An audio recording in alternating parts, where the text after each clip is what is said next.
The Stamp Act of 1765 was an act of the Parliament of Great Britain that imposed a direct tax on the colonies of British America and required that many printed materials in the colonies be produced on stamp paper produced in London, carrying an embossed revenue stamp. Printed materials included legal documents, magazines, playing cards, newspapers, and many other types of paper used throughout the colonies. Like previous taxes, the stamp tax had to be paid in valid British currency, not in colonial paper money. The purpose of the tax was to help pay for troops stationed in North America after the British victory in the 7 Years' War in its North American theater of the French and Indian War. The Americans said that there was no military need from the soldiers because there were no foreign enemies on the continent, and the Americans had always protected themselves against Indians.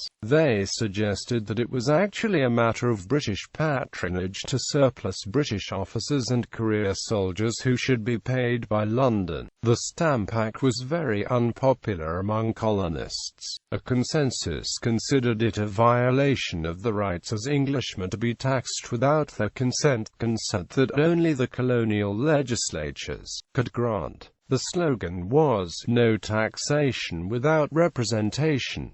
Colonial assemblies sent petitions and protests. The Stamp Act Congress held in New York City was the first significant joint colonial response to any British measure. It petitioned Parliament and the King. Local protest groups led by colonial merchants and landowners established connections through committees of correspondence, creating a loose coalition that extended from New England to Maryland. Protests and demonstrations initiated by a new secret organization called the Sons of Liberty often turned violent and destructive as the masses became involved. Very soon, all stamp tax distributors were intimidated into resigning their commissions, and the tax was never effectively collected. Opposition to the Stamp Act was not limited to the colonies. British merchants and manufacturers pressured Parliament, whose exports to the colonies were threatened by colonial boycotts. The Act was repealed on March 18, 1766 as a matter of expedience, but Parliament affirmed its power to legislate for the colonies in all cases whatsoever, by also passing the Declaratory Act. There followed a series of new taxes and regulations, likewise opposed by the colonists. The episode played a major role in defining the grievances that were clearly stated within the text of the indictment of George III section of the Declaration of Independence, and enabling the organized colonial resistance that led to the American Revolution in 1775.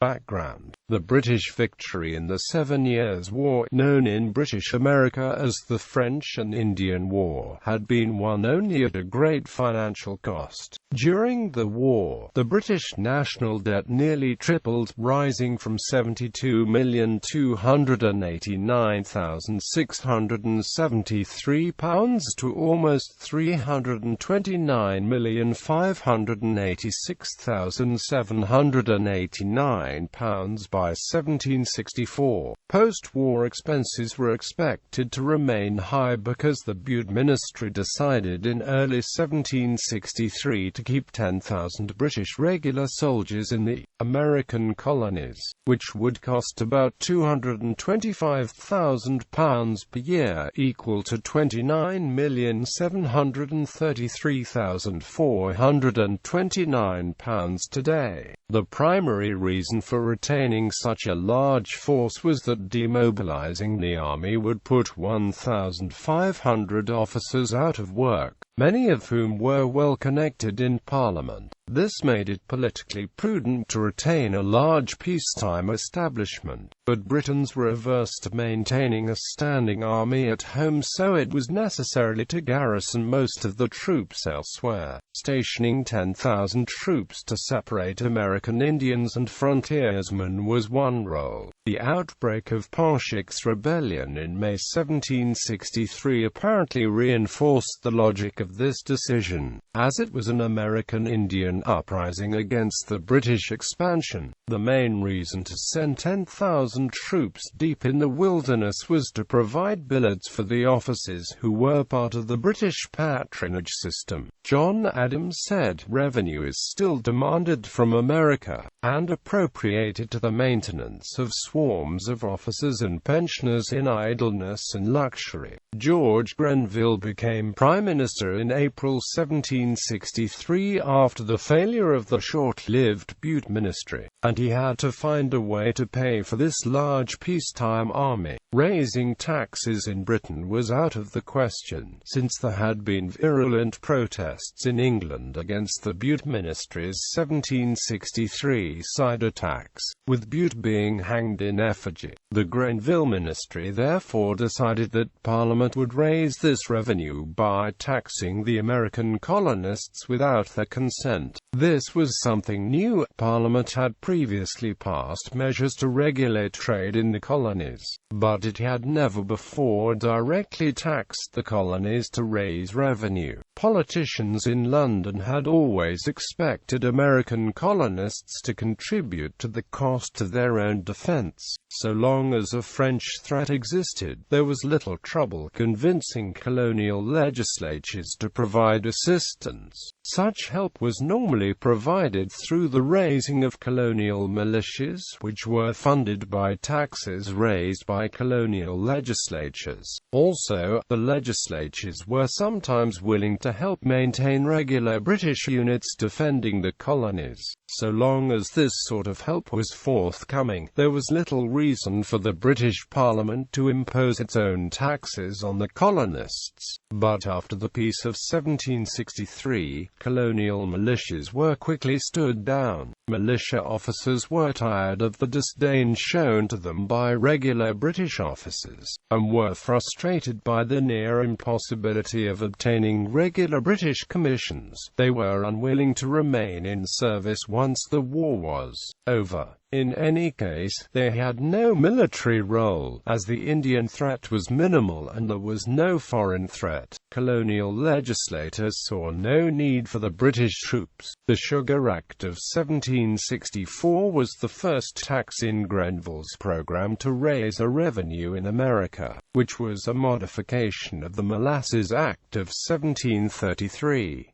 The Molasses Act had imposed a tax of 6 pence per gallon on foreign molasses imported into British colonies. The purpose of the Molasses Act was not actually to raise revenue, but instead to make foreign molasses so expensive that it effectively gave a monopoly to molasses imported from the British West Indies. It did not work. Colonial merchants avoided the tax by smuggling or, more often, bribing customs officials. The Sugar Act reduced the tax to 3 pence per gallon with the hope that the lower rate would increase compliance and thus increase the amount of tax collected. The act also taxed additional imports and included measures to make the customs service more effective. American colonists initially objected to the Sugar Act for economic reasons, but before long they recognized that there were constitutional issues involved. The British Constitution guaranteed that British subjects could not be taxed without the consent, which came in the form of representation in Parliament. The colonists elected no members of Parliament, and so it was seen as a violation of the British Constitution for Parliament to tax them. There was little time to raise this issue in response to the Sugar Act, but it came to be a major objection to the Stamp Act the following year. British decision-making.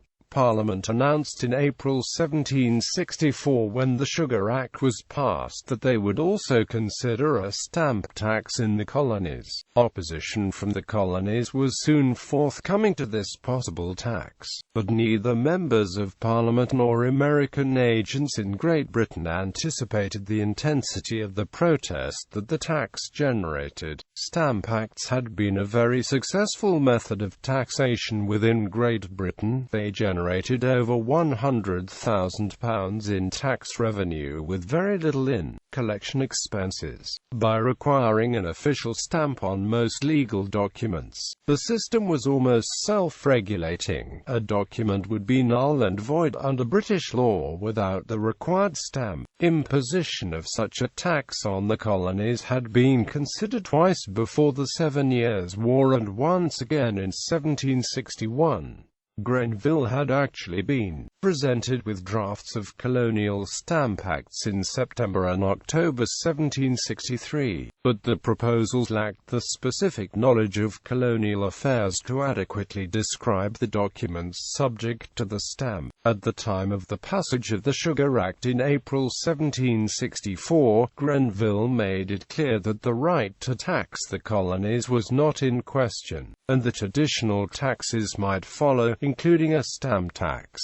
The Glorious Revolution had established the principle of parliamentary supremacy. Control of colonial trade and manufactures extended this principle across the ocean. This belief had never been tested on the issue of colonial taxation, but the British assumed that the interests of the 13 colonies were so disparate that a joint colonial action was unlikely to occur against such a tax, an assumption that had its genesis in the failure of the Albany Conference in 1754. By the end of December 1764, the first warnings of serious colonial opposition were provided by pamphlets and petitions from the colonies protesting both the Sugar Act and the proposed stamp tax. For Grenville, the first issue was the amount of the tax. Soon after his announcement of the possibility of a tax, he had told American agents that he was not opposed to the Americans suggesting an alternative way of raising the money themselves. However, the only other alternative would be to requisition each colony and allow them to determine how to raise the share. This had never worked before, even during the French and Indian War, and there was no political mechanism in place that would have ensured the success of such cooperation. On February 2, 1765, Grenville met to discuss the tax with Benjamin Franklin, Jared Ingersoll from New Haven, Richard Jackson, agent for Connecticut, and Charles Garth, the agent for South Carolina. These colonial representatives had no specific alternative to present. They simply suggested that the determination be left to the colonies. Grenville replied that he wanted to raise the money by means the most easy and least objectionable to the colonies. Thomas Whately had drafted the Stamp Act, and he said that the delay in implementation had been out of tenderness to the colonies, and that the tax was judged as the easiest, the most equal and the most certain. The debate in Parliament began soon after this meeting. Petitions submitted by the colonies were officially ignored by Parliament. In the debate, Charles Townshend said, "And now will these Americans, children planted by our care, nourished up by our indulgence until they are grown to a degree of strength and opulence, and protected by our arms, will they grudge to contribute the mite to relieve us from heavy weight of the burden which we lie under?"